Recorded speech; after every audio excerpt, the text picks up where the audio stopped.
అందరికీ నమస్తే, welcome to bran screen. ఇవాళ మనం Mirai cinema trailer breakdown చేస్తున్నాం. సో స్పాయిలర్స్ అలా ఉండొచ్చు, సో ముందే వార్న్ చేస్తున్నాను. Let's dive in. Trailer first షాటే హాలీవుడ్ రేంజ్ షాట్ పెట్టిండు. తర్వాత షాట్లో మనం చూస్తున్నాము హీరో అదే బ్రిడ్జ్ మీద నుంచి పడుతున్నట్టు కనిపిస్తుంది ఇక్కడ. తర్వాత షాట్ హాలీవుడ్ రేంజ్ అండి, మన గరుడ పక్షి షాట్ ఇచ్చారు. వీళ్ళు ఓం రావుత్కి వార్ 2 డైరెక్టర్కి క్లాసెస్ ఇస్తే బాగుంటుంది అనుకుంటా. ఆ నెక్స్ట్ షాట్లో తేజ సజ్జా సొరంగంలో పడుతున్నట్టయితే కనిపిస్తుంది. ఇది కూడా హిమాలయాలో తీసినట్టున్నారు, ఎందుకంటే మంచు కనిపిస్తుంది. ఈ నెక్స్ట్ షాట్ నాకు ఇంట్రెస్టింగ్ అనిపించిందండి. ఇది ఆఫ్ఘనిస్తాన్లో జరుగుతుంది అంటున్నారు. బ్లాక్ స్వాడ్ మన మంచు మనోజ్ అటాక్ చేస్తాడు ఇక్కడ జనాల మీద.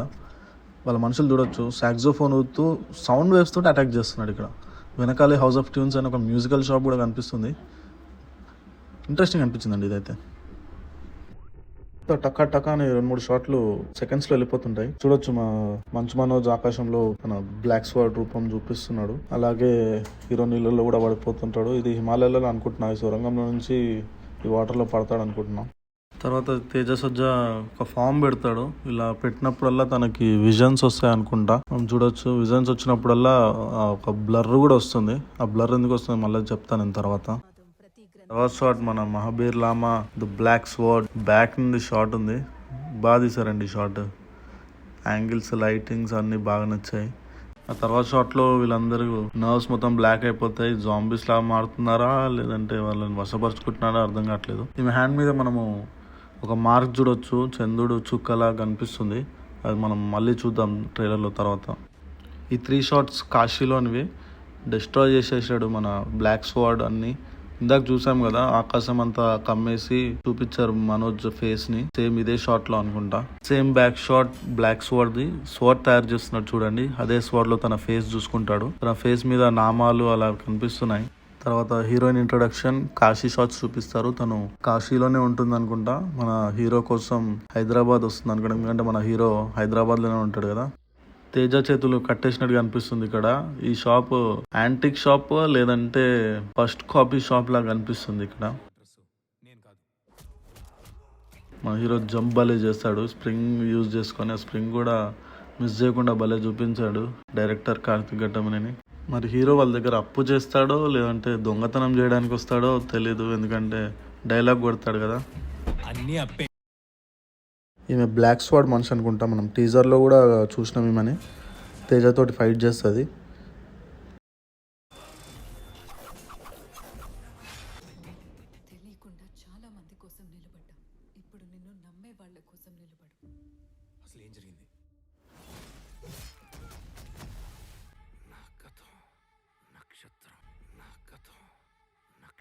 ఇక డైలాగ్ చూస్తే నా గతం నక్షత్రం అంటాడు బ్లాక్ స్వాడ్. ఇందాక చేతికి నక్షత్రం సింబల్ కూడా కనిపించింది. సో వాళ్ళకి బ్లాక్ స్వాడ్కి ఏమైనా సంబంధం ఉంటుంది అనుకుంటున్నాను అయితే. ఇందాక చూసాం ఈ ప్లేస్ ఆఫ్ఘనిస్తాన్లో హౌస్ ఆఫ్ ట్యూన్స్ దగ్గర ఫైటింగ్ జరుగుతుంటుంది. అక్కడ బ్లాక్ స్వాడ్కి ఒక బుక్ దొరికింది అనుకుంటా, 9 బుక్స్లో ఒకటి. అది రాగానే తనకి పవర్స్ వస్తున్నట్టు తెలుస్తుంది. బ్లాక్ పవర్ అయితే ఉందో ఇక్కడనే వస్తుంది అనుకుంటున్నాను నేను విలన్కి. ఇందాక కాస్ట్ చూపిస్తే ఇప్పుడు కుంభమేళా చూపిస్తున్నారు. ఇది కూడా డిస్ట్రాయ్ చేస్తాడేమో బ్లాక్ స్వాడ్. ఇందాక చెప్పాను కదా ఇలా చేస్తే విజన్స్ వస్తాయని చెప్పి. సో ఆ విజన్స్ వచ్చినప్పుడు తన ముక్కులో నుంచి రక్తం కూడా కారుతుంది అనుకుంటా. తను ఏదో విజన్ చూసి షాక్ అయ్యాడు, వాళ్ళ తల్లి గురించో విలన్ గురించో. ఎందుకంటే నెక్స్ట్ షాటే శ్రేయా చూపిస్తారు, వాళ్ళ తల్లి యాక్ట్ చేసింది శ్రేయా శరణ్. ఎందుకంటే బాబు షాట్స్ కూడా చూపిస్తుంటారు, తనని క్లోజప్లోనే చూపిస్తుంటారు. అందుకే తను ప్రెగ్నెంట్ అనుకుంటున్నాను నేనైతే. హీరో మ్యాప్ పట్టుకొని వెళ్తాడు హిమాలయాల్లో బుక్స్ కోసం వెతకడానికి. మనం రుధిరా సాంగ్లో, వీరా సాంగ్లో కూడా చూసాము. బాగా ప్రాక్టీస్ అవుతాడు వెతకడానికి. ముందు మిరాయి తిప్పడం కానీ లేదంటే మెడిటేషన్ అది బాగా చేస్తాడు, ఎందుకంటే హిమాలయాల్లో గాలి పీల్చడం కూడా చాలా ఇబ్బందిగా ఉంటుంది కదా, అందుకే. తర్వాత రాముడి షాట్ వస్తుంది. ఈ షాట్లో ఏమైనా కనిపిస్తుందా మీకు? రాముడి నామం చూసారా, నిలువుగా ఉంది. ఈ నామం ఇక్కడ చూసారా? ఇంతకుముందు మన మనోజ్ కూడా కత్తిలో తన ఫేస్ చూపించేటప్పుడు అదే నామం కనిపిస్తుంది మనకు. మనోజ్ రామభక్తుడా? కామెంట్లో చెప్పండి.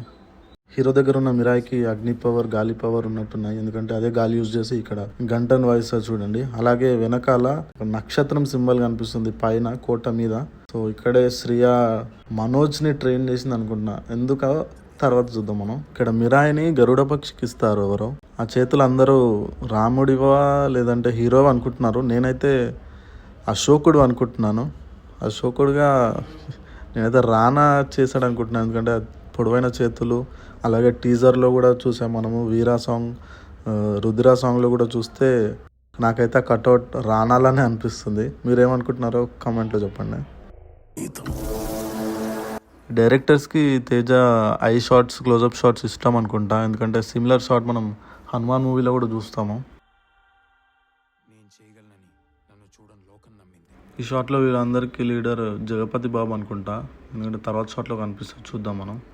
తేజ శ్రీలంకలో బుద్ధిస్ట్ టెంపుల్కి వస్తాడు. ఇక్కడ చూడొచ్చు వెనకాల హీరో వాళ్ళ ఫ్రెండ్ అనుకుంటా. సేమ్ అతన్ని మనం వైబ్ ఉందిలే సాంగ్లో కూడా చూస్తాం. తర్వాత షాట్స్ అని కేక, విఎఫ్ఎక్స్ కానీ, ఆ జంపింగ్ కానీ బాగా కష్టపడ్డాడు అనిపిస్తుంది తేజ ఇక్కడ. ఈ షాట్లో ఉన్నది తేజనే. చూడండి, తను ముద్ర పెట్టాడు. సో ఏదో విజన్ చూస్తున్నాడు ఇక్కడ. ఆ విజన్ చూసినప్పుడు తన బాడీలో ఏదో పవర్స్ వస్తున్నట్టుగా అనిపిస్తుంది.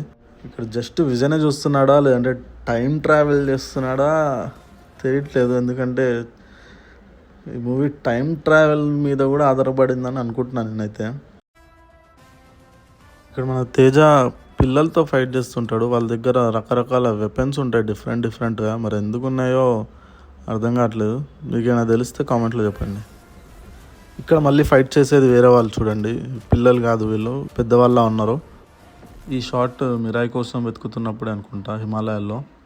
ఈ వెపన్స్ అన్నీ ఇంట్రెస్టింగ్గా ఉన్నాయి సినిమాలో. స్టార్టింగ్లో సౌండ్ వేవ్స్ తోటి ఫైట్ చేస్తారు. తర్వాత పిల్లలు రకరకాల వెపన్స్ పట్టుకున్నారు. ఇక్కడ ఐస్తో తయారు చేసిన షార్ప్ ఆబ్జెక్ట్ హీరో వైపు ఇస్తారు ఎవరో.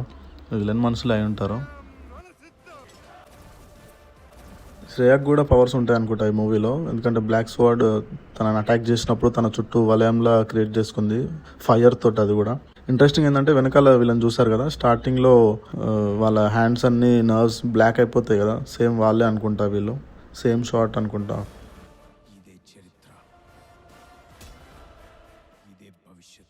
ఇక్కడ ప్రభు హిమాలయాల్లో తపస్సు చేసుకున్న యోగిలాగా అనిపిస్తున్నాడు. తనకు చాలా పవర్స్ కూడా ఉన్నట్టున్నాయి. ఎందుకంటే అంత పెద్ద చెట్టును కూడా నార్మల్గా పట్టుకుంటున్నాడు. శ్రేయ హీరో వేరే టైం లైన్లో ఉన్నారనుకున్నా ఫస్ట్, కానీ ఇప్పుడు ఒకటే టైం లైన్లో ఉన్నట్టు తెలుస్తుంది. ఎందుకంటే వెనకాల ఉన్నాడు కదా, టీజర్లో హీరోయిన్కి స్టోరీ చెప్తాడు. బుక్స్ గురించి కానీ, అశోకుడి గురించి కానీ, విలన్ గురించి కానీ చెప్తాడు. ఇదే షాట్లో శ్రీయతో కూడా ఉన్నాడు. అంత ఒకటే టైం లైన్ నడుస్తుంది. ఈ సినిమా జస్ట్ భూమి మీదే కాకుండా యూనివర్స్ మొత్తం చూపిస్తారు అనుకుంటా. ఎందుకంటే పవర్ ఆఫ్ బ్రహ్మాండ్ అన్నారు. బ్రహ్మాండ్ అంటే జస్ట్ భూమి రాదు, యూనివర్స్ కూడా వస్తుంది. అండ్ విలన్ కూడా తన గతం నక్షత్రం అంటాడు. అంటే నక్షత్రాలని కూడా యూజ్ చేసుకున్నారు ఈ సినిమాలో. టీజర్స్ అండ్ సాంగ్స్లో కూడా మనం తోకచుక్కల్ని బాగా గమనించవచ్చు. ఏం చూపిద్దాం అనుకుంటున్నాడు మన డైరెక్టర్ కార్తిక్ ఘట్టమనేని. గట్టిగానే పెట్టిండు నక్షత్రంతో ఈ సినిమాలో అయితే. ఎందుకంటే మనోజ్ నక్షత్రమే, వాళ్ళ చేతికి నక్షత్రాలు ఉన్నాయి. ఇక్కడ పోస్టర్ వెనకాల నక్షత్రాలు కనిపిస్తున్నాయి. ఏదో స్ట్రాంగ్ రీజనే ఉంది నక్షత్రాలతోటి. మళ్ళీ స్టార్టింగ్ షాటే హీరో ట్రైన్ని ఆపుదామని చూస్తాడు మిరాయి తోటి. ఎందుకంటే విలన్ బ్రిడ్జ్ని పేల్ చేసినట్టు కనిపిస్తుంది ఇక్కడ క్లియర్గా. ఈ షాట్ చూసిరా, ఇందాక చెప్పినా కదా మిరాయికి గాలి పవర్, అగ్ని పవర్ అన్నీ ఉంటాయి. సేమ్ ఇందాక షాటే ఇది. ఇందాక లాంగ్ షాట్లో చూపించారు, ఇప్పుడు క్లోజప్ షాట్లో చూపిస్తున్నారు. లొకేషన్స్ అండ్ సెట్స్ అయితే బాగా కనిపిస్తున్నాయి టీజర్ అండ్ ట్రైలర్స్లో కూడా. ఇక్కడ మనం హీరో జంప్ చేస్తూ జయపతి బాబు దగ్గరికి వస్తున్నది చూస్తున్నాం. మనం ఇంతకుముందు కూడా షార్ట్స్లో చూసినాము. జంప్ చేసుకుంటూ వస్తాడు, జయపతి బాబు దగ్గరనే ఉంటాడు. తేజ జంప్ చేయడం బాగా ట్రైన్ అయింది అనుకుంటా ఈ సినిమాలో. స్టార్టింగ్లో జంప్ చేస్తాడు, మళ్ళీ ఇక్కడ జంప్ చేస్తాడు, గరుడ పక్షి దగ్గర జంప్ చేస్తాడు. బాగా జంపాంగే ఉంది ఇక్కడ. అశోకుడు 9 books రాసి వాటికి పవర్స్ ఇస్తున్నాడు. సో ఈ 9 books ఎవరి దగ్గర ఉంటే వాళ్ళు దేవుడితో సమానం అని టీజర్లో చెప్పడం చూసింది. వీటికి 9 members సెక్యూరిటీ కూడా ఉంటారు. ఆ 9 members ఒకరు మంచు మనోజా, ద బ్లాక్ స్వాడా. ఎందుకంటే వాళ్ళు వేసుకున్న బ్లాక్ డ్రెస్, ఇతను వేసుకున్న బ్లాక్ డ్రెస్ కూడా సిమిలర్గా ఉంటుంది టీజర్లో మంచు మనోజ్ వేసుకున్నది. ఒకసారి గమనించండి. రానాని హనుమాన్గానే చూపిద్దాం అనుకున్నాడు తేజ సజ్జా. మరి అప్పుడు ఏం జరిగిందో తెలీదు, జరిగిపోయినాడు రానా. రిషబ్ శెట్టి చేస్తున్నాడు ఇప్పుడు హనుమాన్గా. సో ఆ సినిమా మిస్ అయినందుకు ఈ సినిమాలో అశోకుడు పాత్ర ఇచ్చిండా తేజ అని అనుకుంటున్నాను నేనైతే. వాటర్లో తేజ మీదకి విసిరే ఐస్ వెపన్ ఇదే సేమ్. అక్కడ ఎదురుగా మనం మిరాయిని కూడా చూడొచ్చు. వెనకాల చూడండి అశోకుడు తన 9 బుక్స్లో ఒక బుక్ తన శిష్యుడికి ఇస్తున్నా అనుకుంటా. నాకైతే రానాలానే కనిపిస్తున్నాడు. తన శిష్యుని చూస్తే తెనాలి రామకృష్ణ సీరియల్లో చేసిన అతనిలానే కనిపిస్తున్నాడు. అతనేనా? కమెంట్ చేయండి. అండ్ అతను ఈ 9 మెంబర్స్లో ఒక అతను అనుకుంటా. అండ్ తనకి ఆ ఒక్క బుక్ గురించే తెలుసు, మిగతా 8 బుక్స్ ఎక్కడ ఉంటాయో వాళ్ళకి తెలియదు అనుకుంటా. నేను ఇందాక చూసిన జంపింగ్ సీన్స్లలో ఇదొక జంపింగ్ సీన్, సేమ్ అదే షాట్లో అక్కడి నుంచి ఇక్కడికి జంప్ చేస్తాడు. డైరెక్ట్ జంప్ చేస్తాడా, మరి మధ్యలో రాళ్ళ మీద జంప్ చేస్తాడు చూడాలి. ఇక్కడ ఫైర్ పవర్ యూజ్ చేస్తాడు తేజ. నక్షత్రంతో ఎందుకు బాగా లింక్ అయింది అనుకుంటున్నా అంటే, బాబు చెస్ట్ మీద చూడండి లెఫ్ట్ సైడ్ నక్షత్రం సింబల్ కనిపిస్తుంది. అలాగే నెక్స్ట్ షాట్లో కూడా శ్రేయ పిల్లలకు టీచింగ్ చేస్తుంది, అక్కడ కూడా పక్కన నక్షత్రం సింబల్ కనిపిస్తుంది. అలాగే నా గతం నక్షత్రం అని మన మనోజ్ కూడా అంటాడు. అందుకే నక్షత్రం బాగా బేస్ చేసుకున్నారు ఈ సినిమాలో అనిపిస్తుంది. అండ్ మనోజ్ శ్రేయ శిష్యులలో ఒకడా, లేకపోతే శ్రేయ కొడుక, లేదంటే ఆ 9 మందిలో ఒకడా, ఏమనుకుంటున్నారు ఫ్రెండ్స్ మీరు? ఓకే, ఏఐ షార్ట్స్ అయితే యూజ్ చేసారు సినిమాలో, క్లియర్గా తెలుస్తుంది. ఒకప్పుడు కృష్ణ కూడా కొత్త టెక్నాలజీస్ వచ్చినప్పుడు అన్నీ యూజ్ చేస్తుండే. ఇప్పుడు కొత్త టెక్నాలజీ ఏఐ కాబట్టి దాన్ని ఇంటిగ్రేట్ చేస్తున్నారు. మరీ ఎక్కువగా ఇంటిగ్రేట్ చేయకపోతే బాగుంటుంది అనుకుంటున్నాను నేనైతే. ఇక్కడ 2 విషయాలు, ప్రభు త్రేతాయుగం నుంచి ఇప్పటిదాకా బతుకున్నాడా, లేదంటే రాముడే మళ్ళీ కలియుగంలోకి వచ్చిండా? చెప్పండి ఫ్రెండ్స్. ఎందుకంటే రాముడు షాట్ చూపిస్తారు టీజర్లో మనకు, వానరసేన వెల్కమ్ ఇస్తుంది రాముడికి. అండ్ ముందు కోట చూస్తే అది త్రేతాయుగం నాటి కోటలాగా అయితే కనిపిస్తలేదు, ప్రస్తుతం కట్టిన కోటలానే అనిపిస్తుంది. అండ్ లాస్ట్లో ఒకటి చూపించాడండి, కాదు ఈ పెద్ద పెద్ద బ్యానర్స్ కాదు, ఆ చుక్కలు కాదు, ఆ తర్వాత వచ్చిన పోస్టర్లో చూడండి వెనకాల టైం ట్రావెల్ సింబల్లా కనిపిస్తుంది. అది టైం ట్రావెలేనా, బ్లాక్ హోల్ సింబలా? చెప్పండి మీరే ఫ్రెండ్స్. ఇదే అండి మిరాయి బ్రేక్ డౌన్. నచ్చితే అలాగే టక్కు అని సబ్స్క్రైబ్ గంట కొట్టొచ్చు కదా ప్లీజ్.